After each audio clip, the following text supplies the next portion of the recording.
voicemail in tears. My daughter just collapsed. She's not breathing. Please come with me to the hospital. My mom replied coldly, "We're busy. Can't you handle it?" My sister laughed. She always makes drama. I wiped my tears, grabbed my keys, and said quietly, "All right, don't worry." What happened next made the headlines. My name is Emily Carter. And if you think you know how this ends, stay tuned. Because what happens when the people you beg to stand with you choose their convenience over your child's breath? The night blurred into sirens and flashing lights. I held my daughter's tiny hand in the back of the ambulance, whispering her name over and over, praying each syllable would tether her to this world. No one from my family came. No one sat in the cold ER chair beside me. No one held my trembling shoulders as the doctors worked. It was just me and her. Hours later, as the machine steadied and her chest rose again, I stepped outside for air. My phone buzzed, not with support, but with notifications. A new photo on social media. My sister and my mom, cocktails raised, smiling in perfect lighting. Caption: "Family time, no drama tonight." They weren't just absent. They were mocking my tears in real time. I didn't scream. I didn't reply. I made a choice. That night, while my daughter rested under observation, I opened my laptop. With shaking hands, I forwarded the voicemail, the texts, the screenshot of their post to one person who never ignored me, a local journalist who'd once covered a charity I supported. I didn't embellish. I didn't beg. I just wrote, "This is what family time looks like when a child is fighting for air." I hit send, closed the laptop, sat in the glow of the hospital monitor, my daughter breathing steadily at last. By dawn, the story was out. And by noon, their perfect cocktails were plastered across every screen in town, paired with my voicemail, my mother's cold reply, and my sister's laugh.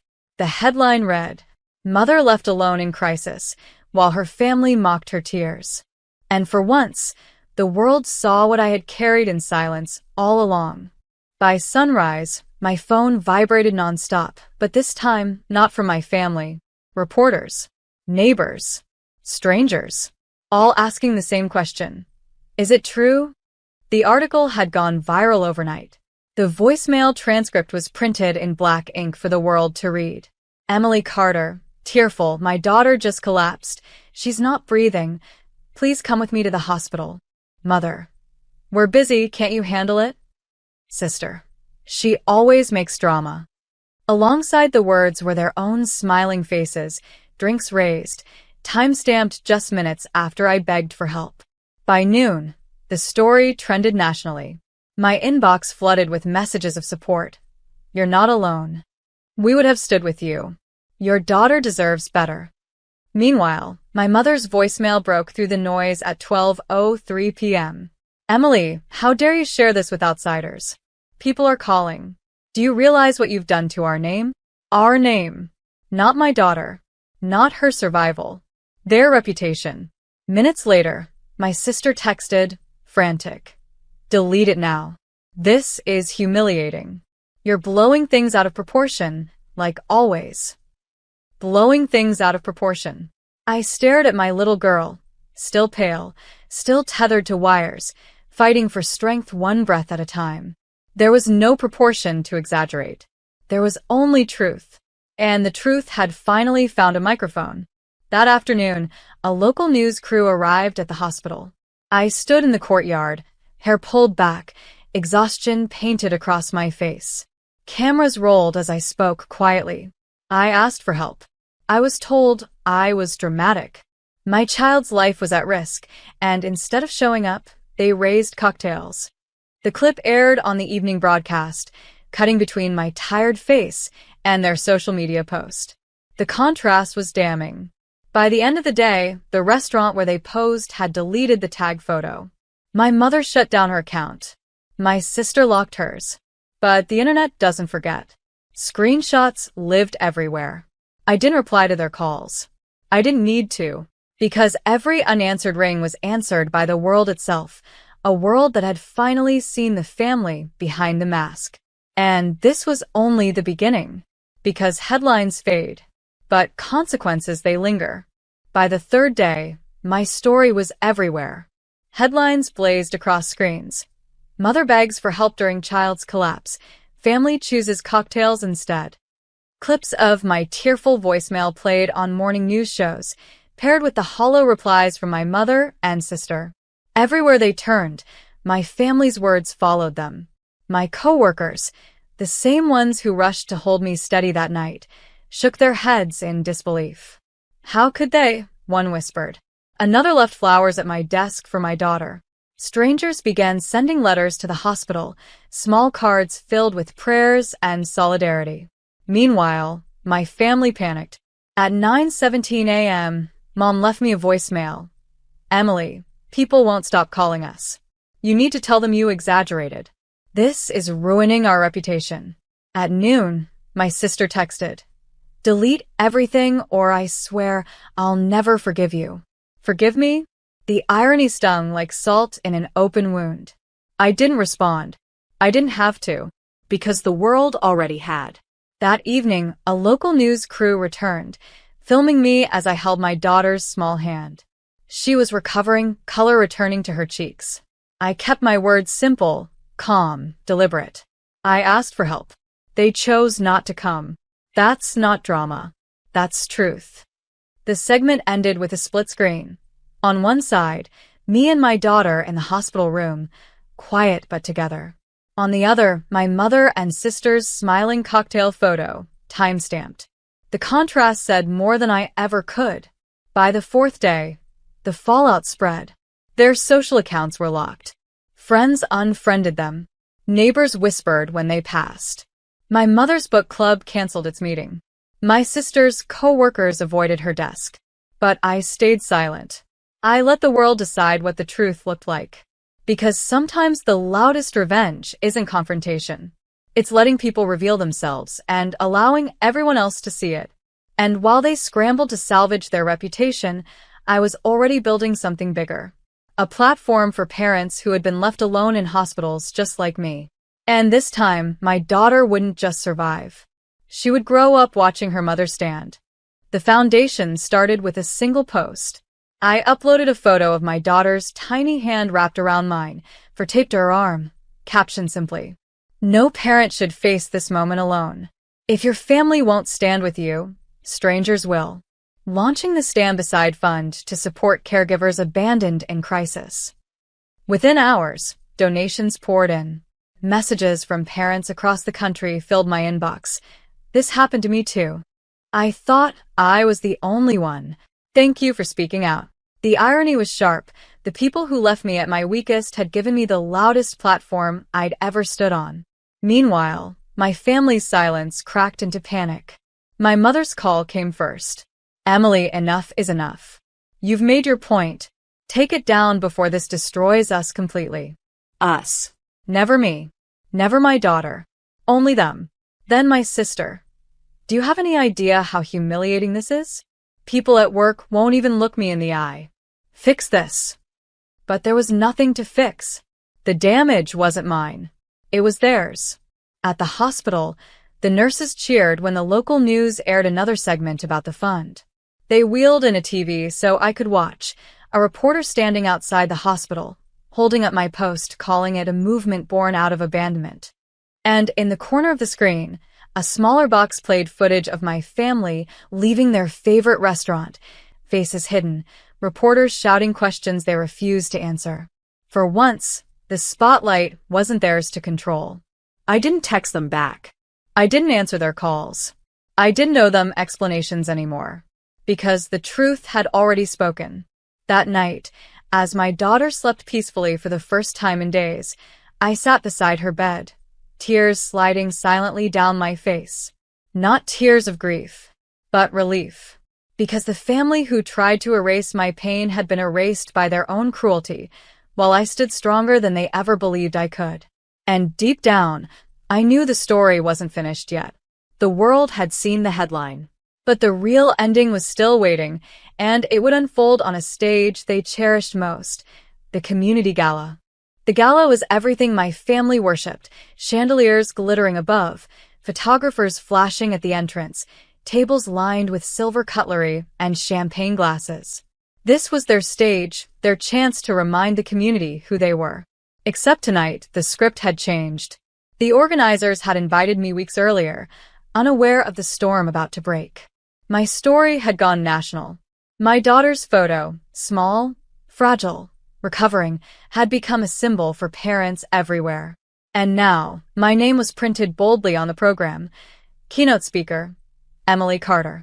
When I walked through the double doors, the crowd parted. People whispered, hands reaching to touch my shoulder, smiles soft with admiration. My mother froze near the bar, pearl necklace trembling against her throat. My sister tried to force a smile, but her eyes darted like cornered prey. The host tapped the microphone. Tonight we honor a mother whose courage reminded us what family really means. Please welcome Emily Carter. Applause roared. I stepped onto the stage in a simple black dress. No jewels. No theatrics. Just truth. When my daughter collapsed, I asked for help. Not from strangers, from family. The answer was silence. Worse than silence. Gasps rippled through the audience.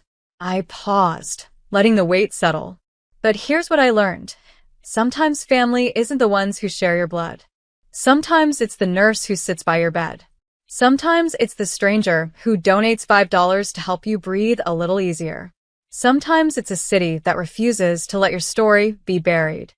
Applause thundered, rising to its feet. The chandeliers shook with the sound. From the corner of my eye, I saw my mother bow her head, my sister fumble with her phone, desperate to disappear. I closed with one line. No parent should beg for company while their child fights for life. And thanks to all of you, no one will ever have to again. The applause swelled louder than any silence I had ever endured. And for once, my family wasn't at the center of the room. They were shadows on the edge, watching as the light shifted, permanently, to me. The next morning, the photos were everywhere. Front page of the city paper. Me at the podium, hand resting over my heart, the headline reading, "From abandoned to applauded, Emily Carter's story inspires thousands." In the corner of the same page, a smaller photo showed my mother and sister leaving the gala, faces hidden behind their hands, reporters swarming with questions they refused to answer. The contrast spoke louder than any speech. At home, my phone buzzed with messages from strangers, nurses, single parents, even politicians. You're changing lives. Keep speaking. We're listening. But my family's voices cut through too, desperate and fractured. Mom's text, "Emily, you humiliated us. Do you realize people won't even look at us now?" Sister's voicemail, "I can't go to work. Everyone's whispering. Are you happy? You've ruined us." Ruined them? No. I had simply stopped shielding them. Their own words had done the rest. I sat at my desk, pen in hand, staring at the foundation papers.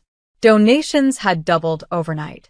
The Stand Beside Fund now had enough to sponsor patient advocates in 3 hospitals.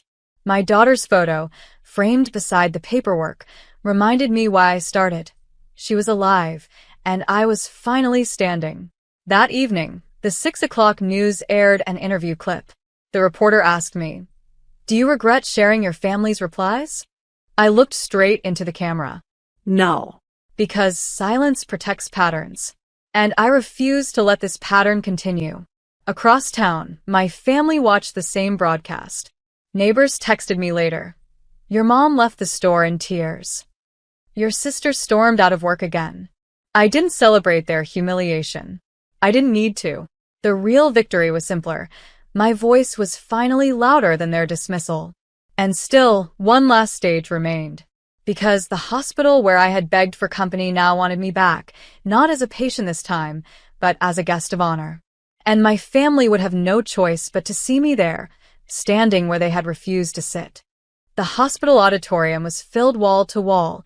Nurses, doctors, patients, families. The same halls where I had once walked trembling behind a gurney now echoed with applause as I entered. A banner stretched across the stage. "Stand Beside Fund Launch. No one fights alone. My daughter sat in the front row, cheeks glowing, a pink ribbon in her hair. Her small hand waved at me, and for a moment, every bruise on my heart healed. When I took the podium, I didn't read from notes. I spoke from the place that had been silent for too long. The night my daughter collapsed, I begged for help. I thought family would be my first lifeline. Instead, I learned that sometimes the people who share your blood can leave you drowning. But strangers became family that night. And because of that, I stand here today. Applause rose, swelling like thunder. From the corner of the hall, I noticed them, my mother and sister. They had come, though not to support. Their faces were pale, eyes darting, hoping perhaps to reclaim their image. But no spotlight followed them. Instead, the cameras turned toward me as I announced the first major initiative, patient advocate stationed in ERs, ready to sit beside anyone who faced the same abandonment I had. Reporters scribbled. Flashes popped. My daughter beamed, clapping the loudest. I didn't call out my family by name. I didn't need to. Their replies to my plea had already been broadcast to the world. Tonight, the contrast was living proof. The woman they dismissed as dramatic was now leading a movement. As the event ended, people lined up to hug me, thank me, share their own stories. In the crowd, my mother lingered, as if debating whether to approach. She opened her mouth, but the nurse beside me called, "Emily, another photo," and I turned without hesitation. She stayed frozen, lips pressed tight, my sister tugging at her arm. They left the way they'd arrived, unnoticed, unseen, swallowed by the shadows of their own choices. And I walked out under the lights, hand in my daughter's, knowing the final act was only one step away. The silence that once broke me would soon be sealed forever. The final act wasn't dramatic. It was deliberate. A week after the hospital event, the board of the Stand Beside Fund met in a bright conference room. Papers rustled, signatures flowed, and by the end of the afternoon, the foundation was official, its account secured, its mission permanent. I left that room not as a desperate mother begging for help, but as a founder, a leader, a voice. That evening, my phone buzzed one last time with a message from my mother. "Emily, please. Let's talk. This has gone too far. We're family. We can fix this." I stared at the screen, remembering the night I had left a voicemail, sobbing, begging for presence while my daughter's chest refused to rise. Their replies had been cold, mocking, dismissive. There was nothing to fix. For years, I had carried them. For years, I had protected their image, absorbed their cruelty in silence. But silence was no longer my language. So, I didn't reply. I didn't rage. I simply archived the group chat, sealing their words. "We're busy." She always makes drama, like inscriptions in stone. Then I turned back to my daughter, coloring at the kitchen table, laughter returning to her lips. Because this was the real ending. Not headlines. Not applause. Not even the silence of a family who chose absence. The ending was presence. Mine. And while they struggled with the echoes of their own choices, I moved forward into a life no longer tethered to their approval. The story that began with collapse ended with standing tall. Not for them. For her. And for every parent who would never have to sit alone in a hospital again.